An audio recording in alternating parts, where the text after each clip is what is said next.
విజయవాడ వరద సృష్టించిన భయానక పరిస్థితుల నుంచి ఇప్పుడిప్పుడే కోలుకుంటోంది. Ajit Singh Nagar, YSR colony, Chittinagar milk factory area, Nandamuri Nagar, old and new Rajarajeswaripeta మొదలగు ప్రాంతాలను వరద నీరు ముంచెత్తడంతో తీవ్ర ఆస్తి నష్టం మరియు ప్రాణ నష్టం సంభవించింది.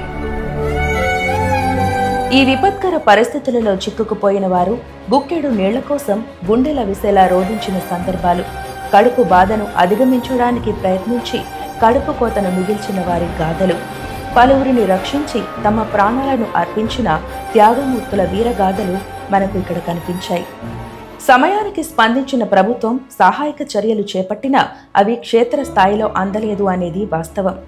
ఇటువంటి పరిస్థితులలో ప్రతి మనిషిలో మరుగున పడిపోయిన మానవత్వం అక్కడ కంటికి కనిపించిన దృశ్యాలను చూసి ఒక్కసారి ఉలిక్కిపడి లేచినట్లయింది. ప్రతి మనిషికి, సాటి మనిషికి తమకు చేతనైనంత మటుకు సహాయం చేయాలనే ఆశయం ఆరంభమైంది. ఆపదలో ఆకలితో అలమటిస్తున్న వారి వైపు అడుగుపడింది.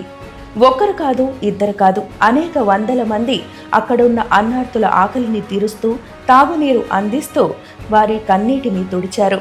చిన్న పెద్ద ఏకమై సామాన్యుల నుంచి సెలబ్రిటీల వరకు స్పందించారు. కావలసిన ధన సహాయాన్ని అందిస్తున్నారు. కులం లేదు, మతం లేదు, మనమంతా ఒక్కటే అని చాటి చెప్పారు, సాయం అందించారు. రేయి పగలు తేడా లేకుండా సాయం అందించిన ప్రతి ఒక్కరికి శిరస్సు వంచి నమస్కరించాల్సిందే. ఇదే కదా మనకు కావలసినది. ఇదే కదా మనం మనసున్న మనుషులమని రుజువు చేసేది. డబ్బు సంపాదనలో పడి మానవత్వాన్ని మరిచి బంధాలను తెంచుకుంటూ స్వార్థంతో సాగిపోతూ ఏఐ ద్వారా అందమైన ప్రపంచాన్ని సృష్టించుకుంటూ సాగిపోతున్న మనిషికి నువ్వు భూమి మీద బతుకుతున్నావని, పేద ధనిక మధ్య భేదం ఏంటని ప్రశ్నిస్తూ ప్రకృతి తన కోపాన్ని ప్రదర్శించి ప్రతి మనిషికి బుద్ధి చెప్పింది. సంపాదించిన డబ్బు పరపతి నీళ్ల పాలైంది. బెంజ్ కారులో ప్రయాణించిన వారు సైతం తమ ప్రాణాలను రక్షించుకోవడానికి మున్సిపాలిటీ బళ్లలో ప్రయాణించేలా చేసింది. ప్రపంచాన్ని మన చేతి నుండి శాసించగలుగుతున్నాం అని విర్రవీగిన ప్రతి వారికి మన చేతుల్లో ఏమీ లేదని రుజువు చేసింది.